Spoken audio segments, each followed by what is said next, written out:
Okay, you have a safe flight.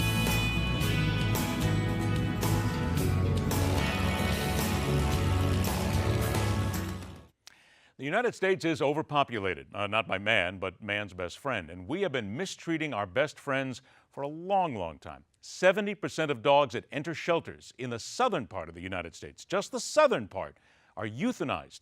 But now there is an organization looking to change the lives of not just dogs, but cats, pigs, reptiles, rabbits, you name it, 4 legs, they got it. All right, so let's go ahead and talk about this. Welcome to the Hardline. He is a volunteer pilot for the nonprofit Pilots N Paws. Huey O'Neill joins us here. Huey, thanks a lot for joining us. Nice to see you. You're a pilot. And Yes. You're a sophomore in high school? Yes. So how did you get involved with this? Because I got to tell you, just the idea itself of being able to take animals, fly them around the country, and find them homes is just wonderful.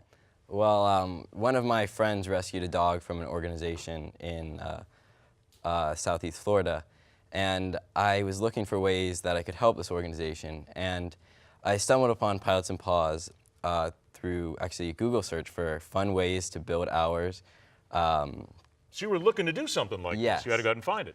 And so I actually saw a request from that shelter that he rescued his dog from. And so basically, as soon as I saw that, I knew that this is what I wanted to do. And that was my first mission for that shelter. So they take dogs from shelters where? Because there's county shelters, regular shelters. How do they find the dogs?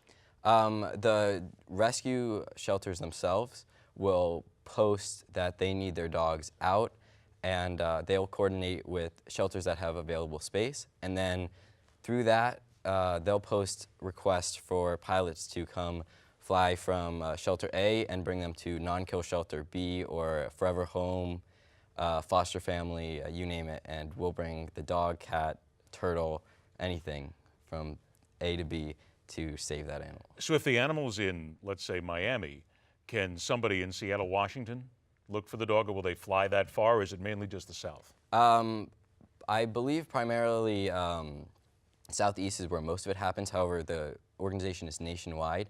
And not only do we have pilots that fly in their own personal planes from point A to point B, but there are also people going on trips. If I was going to travel to Seattle and I was flying on an airline, I could actually bring that dog on the airline with me. So you do take commercial airlines sometimes, depending on how the dog needs to be transported? Yes, I personally do not, but there are a lot of people that do that. How many trips have you made? How many animals? I've saved about 75 animals myself. In how long a period of time? About 2 years. So 2 years. Who eats the cost on this? I mean, is there donations that come to you on this? No, it's all personal. So you spend your own money, your own time, and everything just to go ahead and do this, and everybody does this? Yes, all the pilots do. Most of them are commercial pilots, I would guess, or are they fun pilots? Most of them are private pilots, so they have their planes for pleasure, and this is a great way to help the community on your weekends. What's the best ride that you remember? I mean, or the most unique one with a pet that you had on board? Well, every year they do a flyaway, and normally it's from a shelter in the Southeast, and I like to have this flyaway be a time where I can go fly outside the southeastern United States. So I normally choose somewhere in the Northeast. So I've done 2 of them, and we just have a blast. We arrive in the shelter last year. It was Greensboro, North Carolina. Okay. And so we pick up the dogs there, and we spend the night, and the next morning there's, I don't know, I believe there were 75 pilots at the last one, and we fly those animals from there all across the country. So pilots will fly in from the West Coast to Greensville, North Carolina, and we'll all just disperse, and instead of flying back to the Southeast, I actually fly up to the Northeast during the United States. And by the way, we've only got about a minute left, and I do want to remind people that most of these are all shelter dogs. These are all dogs that are facing a very tough life. However, you did bring in yours. You brought Abby with you. Come on, Abby. Here is I've always wanted to have puppies on the show. Now I finally get my wish. Come on, baby.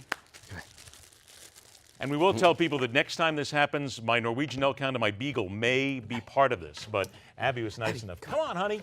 Abby, come here. Steve has gone to work. Look at that. That's what our crew does here. Hi. And This Abby's is yours. How long Abby. you had Abby? 5 years. She is my dog. She's a yellow lab. Does she ever go on the flights with you? Not yet, no. Why not? She says, Daddy, take me on the know. flights. Well, I got to tell you something. It's just wonderful what you do. I mean, you're young, you got involved in this, you took a chance and you put your own time and money into it. And because now, see, when Abby gives you a little slipper, you can clean up your jacket there when she gives a little slobber. Hey, thanks so much for doing Thank this. you very much Thanks. for having me. And the organization once again is called Pilots and Paws. Pilots and Paws, and it's on the website. Do you know? Yes, pilotsandpaws.org. Pilotsandpaws.org. You can Do yourself a donate. favor. This is a way to save beautiful animals. Abby has a wonderful home. She's had one for a long time. It's a great chance for other people to get a wonderful home. Here, Abby, we got to see your face, honey. Abby. See, because there you go. You got to say right here, come here. Come here, right there. Say, hardline continues right here. Woof, woof, woof. Good, good, good.